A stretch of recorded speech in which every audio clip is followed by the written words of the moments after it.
It's confusing to comprehend the war in Syria, with many opposing narratives and reports, proxy armies, questionable political allegiances, propaganda and misinformation or disinformation. It's no wonder many of us have really no idea what's going on over there. Dr. Tim Anderson is a senior lecturer in political economy at the University of Sydney. He has first-hand insights into the impact of terrorism on the Syrian people and the role that Western democracies play in the conflict. He's in Adelaide today to give a 6 p.m. public lecture at the University of Adelaide's Napier building. He joins us in the studio now. Good morning, Dr. Anderson. Good morning, Jennie. Thanks. Apologies for my croaky voice. Oh, that's all right. We hope you're okay. We'll try to get through this. One of your recent books is called The Dirty War in Syria. What makes this war a particularly dirty one? Well, one, because it's hidden, really, because it has been fought between proxy armies. The same big powers that were involved in the wars in Iraq and Afghanistan and Libya are involved, but they've hidden their hand, basically, or tried to hide their hand. And the surprising thing is I really think that they've been relatively successful in doing that over 6 years, which is a very long time. Yeah, and what do you mean they've hidden their hand? Well, you see today that most of the corporate media will call this a civil war. They'll say that, it's a popular uprising against a dictatorship and a civil war.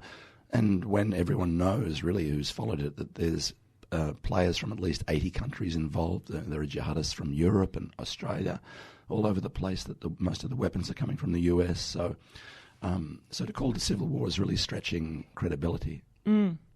And, how much of this misinformation or misconception is fueled from war propaganda? A lot of it is, of course, and the problem is that if you remember the weapons of mass destruction story with Iraq, it keeps people distracted. They keep talking about weapons of mass destruction or not.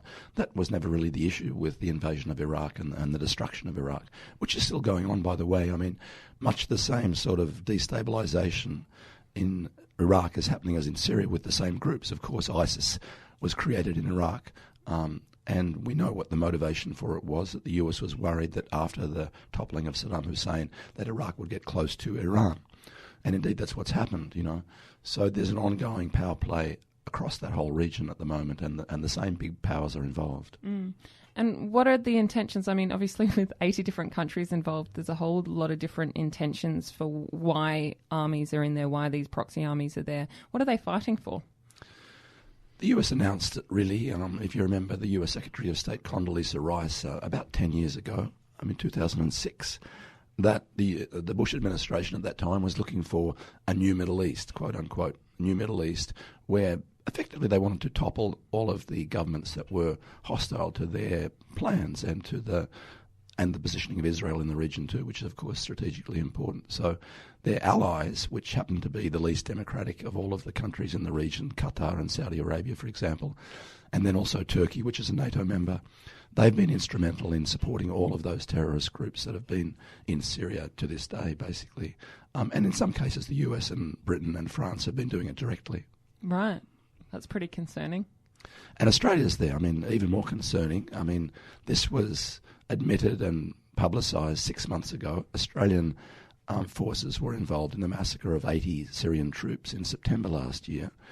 They said it was a mistake, and that was the end of it. They weren't invited into Syria. They killed the Syrian troops as they were fighting ISIS in the city of Deir ez-Zor. It's very disturbing that there's this great silence, really, about this war. We are involved. Our armed forces are involved. Our government's involved. So why is it that they're fighting against these other players when really the key should be against the terrorists?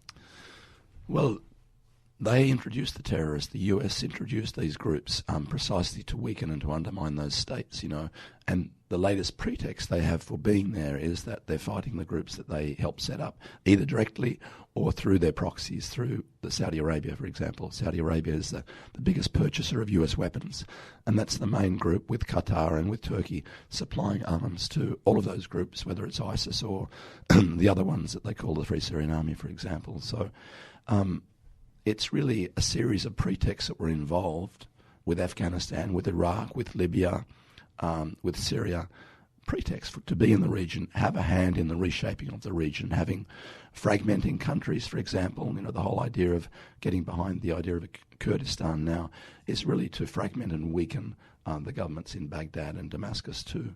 So you notice the big powers that do everything to avoid their own countries fragmenting.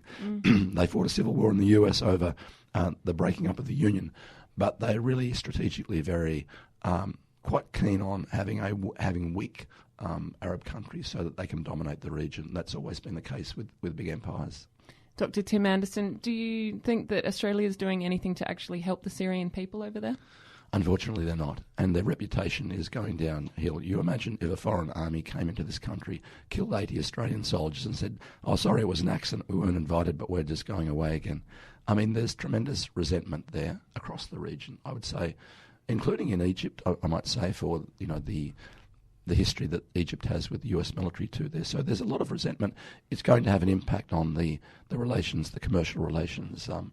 And it's very sad, really, because Arab cultures, I've come to know them in recent years. They're wonderful people. Really, you can have very good relationships with them. But in the first instance, this war has to stop, and our support for it.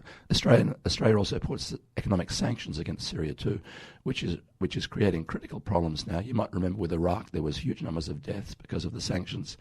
Now, the Europeans, for example, say that those sanctions don't include food and medicines and so on, but the World Health Organization said recently there are critical shortages in a lot of medical areas because of the financing of the transactions of those drugs.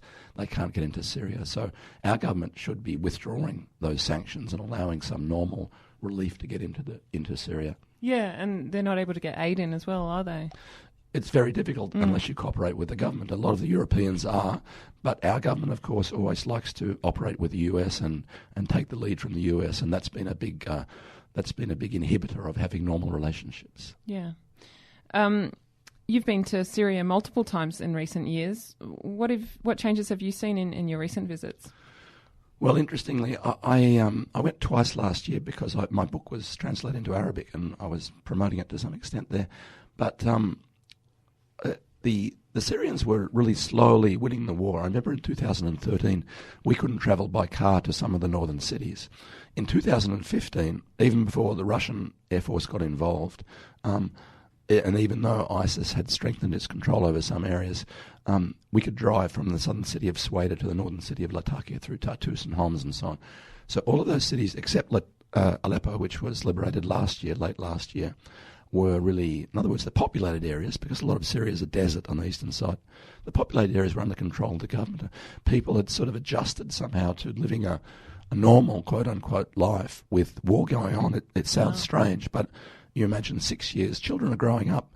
I've got friends who are teenagers who are now early 20s, who grew up with that in that sort of context. It's a strange thing, and the Syrians are very worried it's going to damage their culture and their, the way children, it's going to traumatise the children. These effects will carry on. But Syria is winning that war.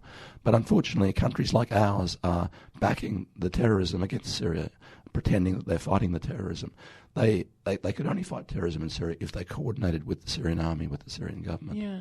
And you mentioned that the government's got control over Syria at the moment. I understand a lot. Well, yeah, terrorist groups have had a pretty big stronghold in a lot of cities there as well. I would say there's misinformation about that, I would say, because if you look at Syria and you say, here's a slice of Syria, but it's all desert, and you say, well, they control 20% of Syria.